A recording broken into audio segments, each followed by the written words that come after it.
Ada yang ingin bertanya nggak? Enggak ini teman Miss. Kemarin temen tuh katanya dikasih duit dari kenalannya. Baru 1 bulan dikasih transferan 3 juta. Terus dia tanya ke saya, Miss, ini bener nggak? Kata gitu, ini transferan.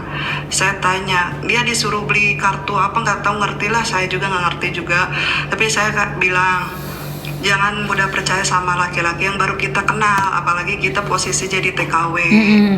Takutnya teman saya tuh ditipu gitu kan. Sekarang nggak ada loh laki-laki tiba-tiba suka sama kita terus kasih duit segampang itu loh. Nggak bakal ada, apalagi kita kan belum ketemu sama orangnya. Terus ya alhamdulillah teman saya disadarin sama saya. Kata saya gini, coba telepon Miss Yuni, kata saya tuh begitu. Mungkin Miss Yuni bisa ngasih pencerahan gitu sebelum kamu kena tipu. Jangan mudah percaya sama laki-laki zaman sekarang. Itu aja. Oke, intinya adalah untuk memberitahu teman bahwa berhati-hati itu lebih baik daripada terjebak. Karena Miss Yuni sudah mengingatkan berkali-kali, tapi bagi yang ngengkel, Miss Yuni nggak bisa maksa. Karena yang kehilangan uang itu kalian, bukan saya. Saya cuma mengingatkan. Banyak orang yang menghina saya, bahkan memaki-maki saya.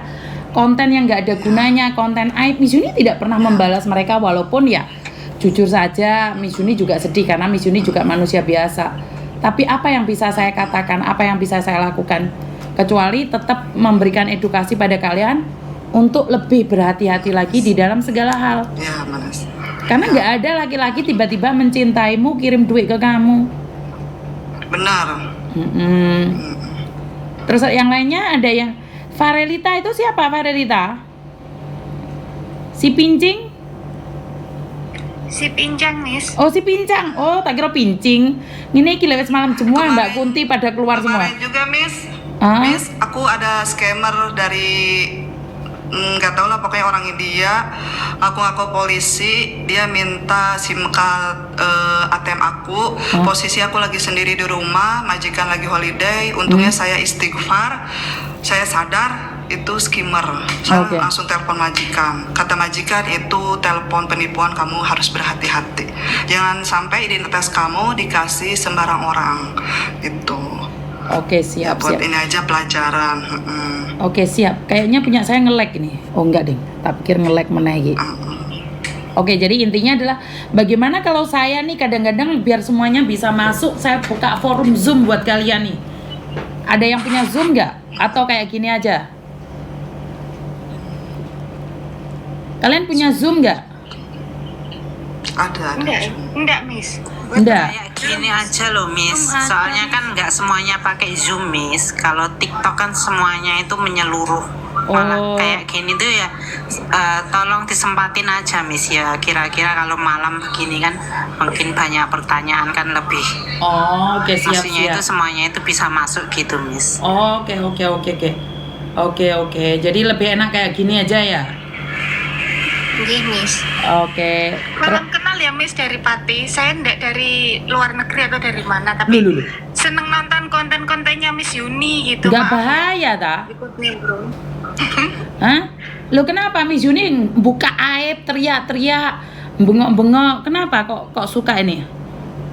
Seneng mawon gitu sih, Miss gitu. Soalnya kan banyak banget gitu kan, kayak sebenarnya saya malah penasaran gitu kan, banyak TKW misalkan yang dari luar negeri atau misalkan baru sampai luar negeri, kenapa bisa nomornya langsung kena scamming atau gimana gitu, langsung dapat misalkan telepon dari orang-orang yang kayak gitu. Sebenarnya saya penasaran gitu, jadi suka nonton konten-kontennya Miss Yuni aja gitu.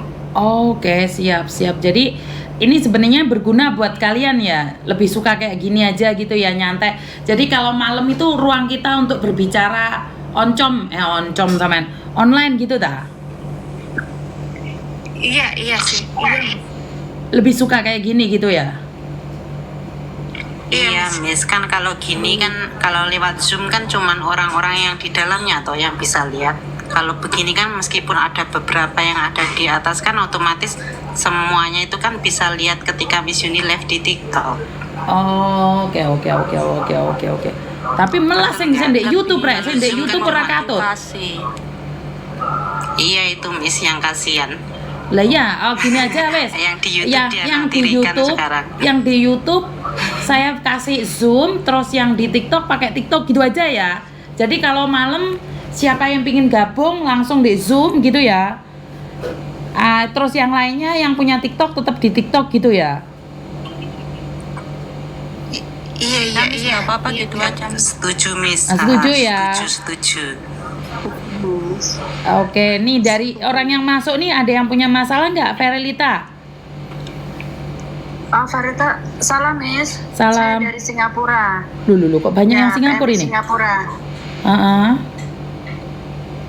Nah, terima kasih Miss sudah selalu konten kasih kita pencerahan karena dengan konten-konten Miss ini saya bisa mengedukasi teman-teman saya.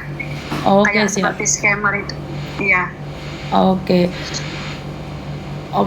Jadi Mbak Purwati nggak ada yang menanaktirikan kalian ya, kalian tetap sama. Karena itu kalau di pagi hari saya nggak buka TikTok dulu, pasti saya buka YouTube dulu.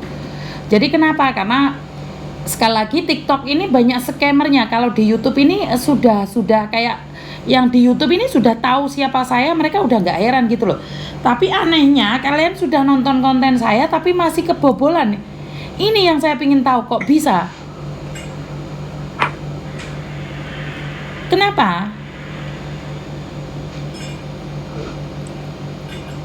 Mbak Maidang, saya tetap ketinggalan Lembayu nggak ya? Nggak ada yang ninggalin kalian. Kalian tetap buat saya. Jadi karena nama saya berkembang itu awalnya itu dari YouTube. Cuman saya viralnya itu di TikTok, kan ya lucu toh. Jadi kono cek kodam itu kok apa tuh rek? Kodam itu apa tuh? Kodam itu bukan kodam Brawijaya toh? Kodam itu kan semacam itu Miss, semacam apa ya, kayak hipnotis gitu, jarak jauh.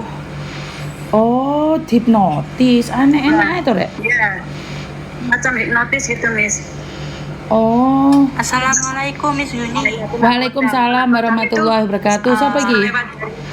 Juga bisa dari. Saya dari TKW Taiwan. Yang kemarin SMS sama Miss Yuni, tapi kan belum ada jawaban ya. Oh, kenapa Mbak? Ada apa kalau boleh tahu?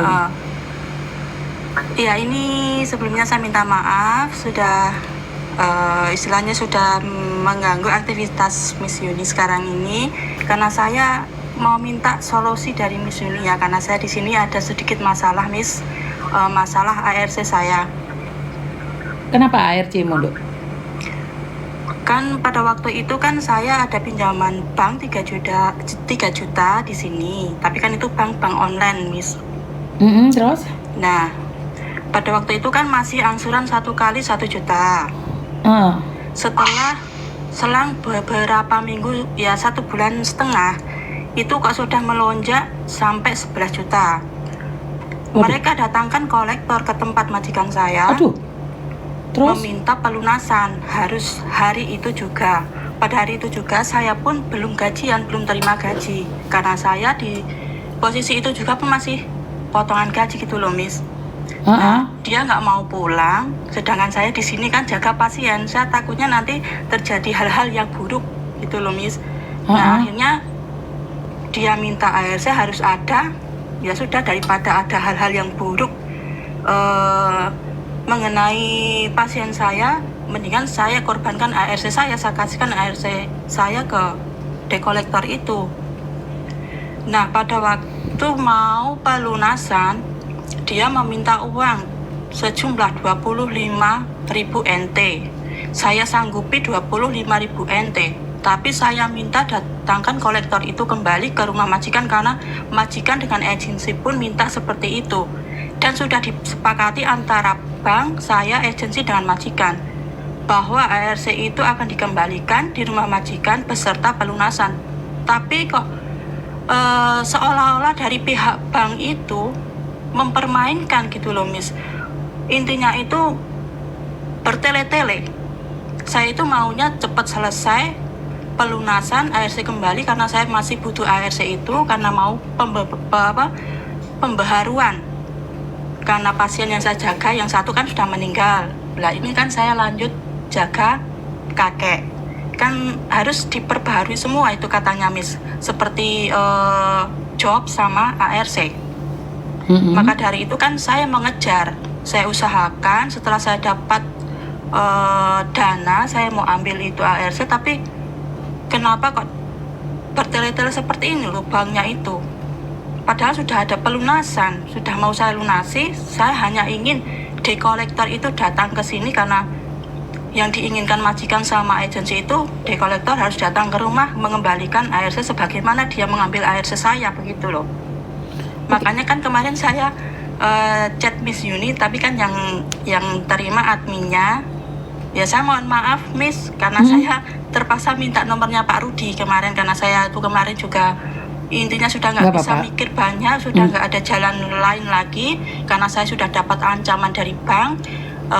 Begitu juga dari agensi saya juga sudah dapat ancaman, tapi saya pun tidak takut sama sekali. Terserah mau pakai jalur hukum silahkan, mau pakai jalur apa silahkan. Saya jawab, selagi saya di sini masih tanggung jawab dengan angsuran saya Pak, saya tidak takut dengan ancaman Anda. Anda mau pakai jalur apa, saya layani. Selagi saya masih bertanggung jawab dengan angsuran ini dan ada bukti pengangsuran dan ada bukti mau pelunasan, saya layani Anda. Mau sampai di mana jalur hukum, ayo. Memang saya seperti itu Miss, bukan saya menantang atau mempermainkan perusahaan. Karena di sini saya juga istilahnya mau minta keadilannya saya sendirilah. Karena berniat ingin melunasi, kenapa bertele-tele seperti ini gitu loh. Seolah-olah masalah ini ingin diperbesar gitu. Makanya kan kemarin saya minta nomornya Pak Rudi, mau minta tolong sama Pak Rudi gitu loh Miss. Oke, sudah berbicara dengan Pak Rudi, Dok? Iya sudah, tapi Pak Rudi bilang konsultasi dulu sama Miss Yuni bagaimana nantinya gitu. Kalau memang kok istilahnya ruwet gitu, nanti mungkin ya saya benar-benar minta tolong sama Pak Rudi untuk biar ini masalah ini cepat kelar dan air saya bisa kembali lagi ke tangan saya, seperti itu loh Miss. Bentar, kamu pinjam uang berapa? 3 juta rupiah? 3 juta rupiah. Lah kenapa kok kamu pinjam uang itu untuk apa sayang?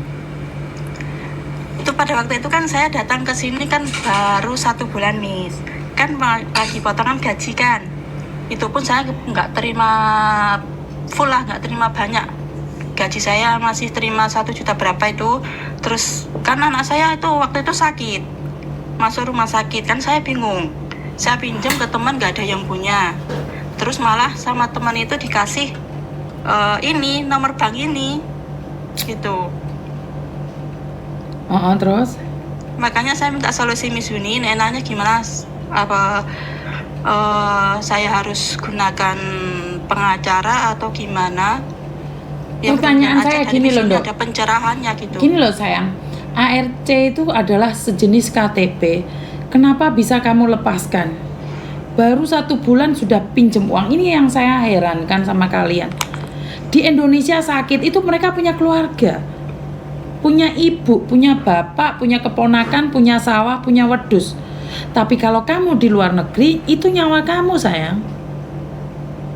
Iya Miss, memang karena pada waktu itu pun saya tuh udah kepepet banget gitu loh. Sebenarnya bukan semepet apapun kan Miss Yuni selalu mengatakan, oke, kamu bisa pakai pengacara, tapi kan buang uang lagi sayang. Bener nggak? Iya Miss, iya benar. Kan Miss Yuni selalu mengarahkan, kepepet seperti apa sih sampai kamu harus memberikan harga dirimu, anak sakit atau apapun. Kalaupun kamu di Indonesia kan nggak punya uang juga sayang. Iya memang Miss. Bener nggak sayang? Jadi itu bukan alasan kepepet. Makanya saya bilang 1 bulan di Taiwan, seandainya kamu belum terbang bagaimana? Kan tetap aja kamu nggak bisa ngasih. Nah, saya tidak berani mengatakan apapun karena itu sejenis rentenir ya sayangnya. Karena itu adalah kejahatan ya. Dan mereka nggak takut sayang. Mereka nggak takut. Kemarin di Hong Kong sudah merajalela dan di Hong Kong sudah kurang. Lah ini di Taiwan baru 1 bulan gadein ARC, gadein KTP, DP seharga 3 juta. Dan untuk menebusnya kamu rela dengan pengacara, kan lucu sayang. Padahal bayar pengacara 1 juta sampai 5 juta. Sementara kamu ngutang cuma 3 juta. Bener nggak Cinta? Iya benar Miss, memang. Kalau dipikir kan nggak masuk di logika nih. Sekepepet apapun, jangan menjual diri sendiri. Bener nggak sayang?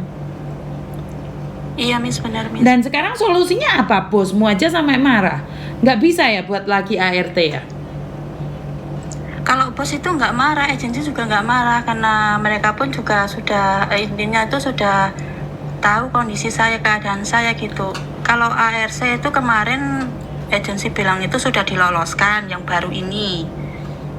Oke, yang Cuman kan berarti yang lama harus diambil. ya kalau nggak bisa diambil ya udah biarkan loh. Tapi takutnya dipakai oleh sindikat sayang. Iya itu makanya dari itu Miss yang saya khawatirkan seperti itu. Karena takutnya bisa buat utang-utang lagi dan utang lagi sayang. Utang-utang lagi sama orang lain. Begitu. Betul. Ya itulah kecerobohan kita. Apa yang bisa diambil? Bener nggak sayang? Iya Miss, bener Miss. Jadi saya heran nih, di Taiwan baru 1 bulan utang 3 juta, terus kamu nyewa pengacara, kan nggak lucu sayang? Bener nggak Miss Yuni ngomong Iya. kayak gini? Iya bener Miss.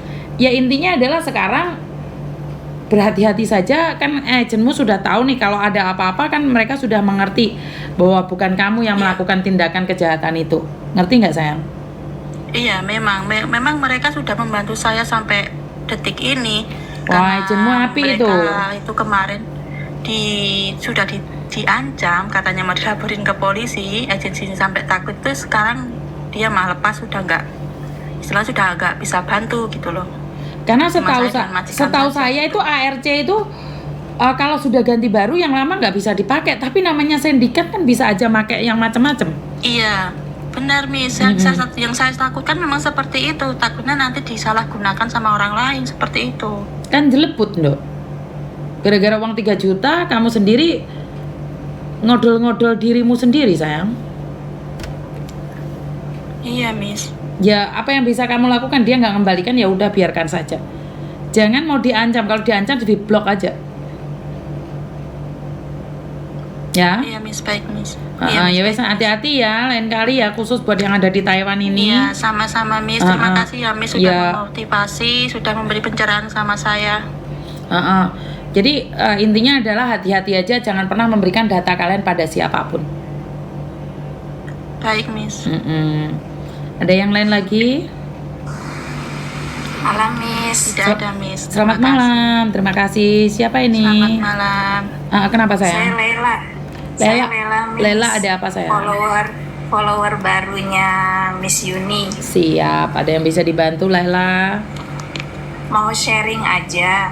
Soalnya kontennya Miss Yuni menarik gitu. Terutama yang tentang scammer itu. Karena scammer itu nggak cuma hampir seluruh ya, nggak cuma TKW aja, semua juga kena gitu. Betul. Yang di Jakarta kemarin itu ada.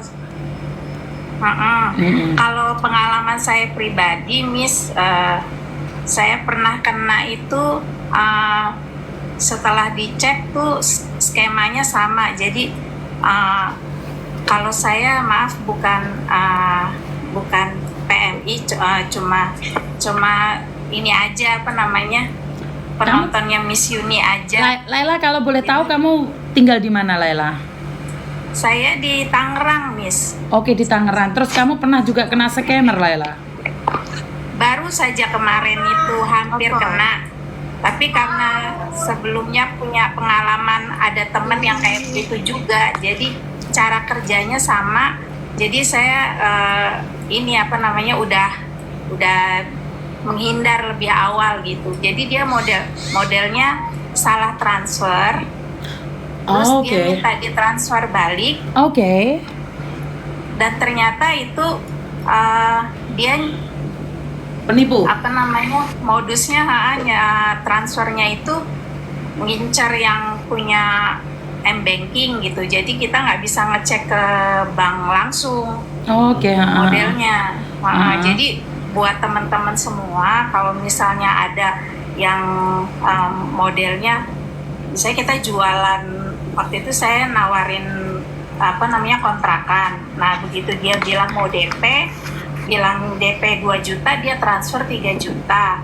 Terus dia bilang alasannya salah transfer, minta dibalikin 1 juta. Padahal transaksi itu secara mutasi di bank tuh nggak ada. Cuma dia kayak kirim bukti transfer kalau dia udah transfer sebesar 3 juta gitu. Terus kita suruh balikin 1 juta. Ternyata itu juga scammer. Betul. Ini Laila betul ya. Gini Laila. Jadi ini yang diancam adalah mereka yang jualan online. Yang jualan online, yang dagangan online atau punya kos-kosan atau kontrakan, itu yang diancam, atau jual beli sepeda motor itu yang diancam oleh scammer itu. Dikatakan kalau uangnya itu masuk, mau order makanan, mau order apa. Bener nggak Lala? Iya benar Miss. Betul. Jadi kalau kita nggak aware, kita ngeliat oh ini ada bukti transfer udah masuk, kita percaya aja, kita transfer, uang kita hilang. Betul. Ini bener Laila, saya lupa mau bahas ini. Jadi itu yang diancam bukan orang luar negeri, itu yang diancam adalah orang-orang yang ada di Indonesia yang nggak punya m-banking. Terus mereka mau mentransferkan uang, dikasih resit, tapi sebenarnya nggak ada apa-apanya. Betul. Bener nggak? Betul. Iya. Betul, Miss. Ya ini ilmu baru Laila. Miss Yuni pernah ini orang Jember sendiri Laila. Jadi dia itu jualan online, katanya dari salah satu panti asuhan atau pondok pesantren, tapi nggak ada uangnya. Iya. Betul ya Laila ya? Iya. Oke, ini ilmu baru ya. Jadi ini ada buktinya ya teman-teman. Laila sendiri yang ngomong. Kalau kemarin itu di Jember itu ada orang jualan makanan online. Putri mungkin di silent dulu Putri di silent dulu sayang. Miss Yuni. Di silent dulu sayang, saya tak ngomong sama Laila dulu. Oke? Jadi intinya adalah mereka yang diancam adalah orang-orang online. Orang-orang online, jualan online itu yang ada di Indonesia, mereka dicari. Jadi bukan TKW saja yang dikejar. Ini benar apa yang dikatakan oleh Laila ini. Iya, Laila ini dari Tangerang ya teman-teman, nggak ada hubungannya ya. Dia bukan pekerja migran, dia hanya mengikuti TikTok saya saja, benar nggak Laila? Sudah berapa lama ngikutin TikTok saya? Ada 2 bulan kayaknya Miss. 2 bulan seru-serunya ya Laila ya? Iya, jadi saya nge-browsing semua tuh yang masalah-masalah tentang imigrasi lah, yang paket yang sampai celana dalam viral juga saya taunya dari situ awalnya Miss. Oh dari Bea Cukai itu? Iya. Iya sampai Pak Menteri staf khusus Menteri Keuangan telepon saya itu gara-gara celana dalam itu. Iya. Terima kasih ya Laila ilmunya ya sayangnya. Oh, sama Miss. Oke. Sehat selalu buat Miss, jangan, tetap semangat walaupun sudah ribuan kali kasih masukan masih ada aja yang lolos, ya memang begitulah. Siap Laila, namanya terima kasih.